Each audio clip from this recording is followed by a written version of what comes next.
Art of the pause. Every team has that one player everyone loves, but not everyone fully understands. For the Valley Roars, that player was Maurice, a cheetah who, strangely enough, almost never rushed anywhere. He was incredibly fast, when he wanted to be, but most of the time he didn't. He could sit on the bench longer than anyone, stretch for half a minute before even touching his cleats, warm up at half speed, and yawn right in the middle of a team meeting. Yet the moment he stepped onto the field at the right time, he did what no one else could. Caught the farthest pass, reached the ball just before it went out of bounds, or slipped between defenders like the wind between leaves. Some teammates joked that he trained in his sleep, and Milton even carried a special whistle just to wake Maurice up before games. Still, no one doubted his importance. Leonard respected him deeply.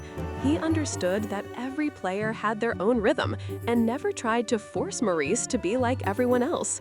But one day, it was time for a talk. The team was preparing for a big game against the Marsh Bulls, heavy defenders, fast attackers, and a loud, relentless style. Leonard had built a plan where Maurice's perfect timed sprint would be the key to victory. But during practice, Maurice didn't show up on time. When he finally arrived, he looked drowsy and said, "My body just wasn't ready yet." The team grew frustrated. Kiara sighed, Torben fidgeted, even calm Elliot bit his lip. The tension rose and focus was slipping. Leonard didn't scold him. Instead, he invited Maurice for a walk beyond the field. They walked quietly until they reached a small stream. Leonard sat on a rock and said, "I know you move to your own rhythm. I know you're not lazy. You're observant. But the team needs to know when you're ready. And you need to remember, your calm becomes strength only when it arrives on time." Maurice looked at the water for a long while before answering. He said he had always been told he was too slow, too late, or too quiet. Over time, he learned to retreat, to move at his own pace. He was afraid that if he tried to be like everyone else, he'd lose who he was. And deep down, he feared failing. It felt safer to be slow by choice than weak by mistake. Leonard understood. He didn't lecture or push, he just suggested an experiment. Stay true to yourself, but tune in when the team needs you. Don't change who you are, just connect your rhythm to theirs. On game day, the Marsh Bulls played rough. They broke formations, disrupted timing, and scattered passes.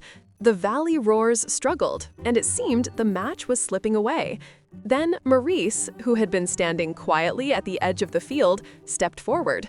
He didn't rush. He moved precisely into the right spot, as if he had seen this moment coming all along. Leonard threw a quick, low, risky pass, and Maurice caught it mid-slide, landing cleanly in the touchdown zone. One play, one victory. After the game, no one shouted. The team just surrounded Maurice in silence. A pat on the shoulder here, a nod there. They all understood. He wasn't slow. He was waiting for his moment, and it had come.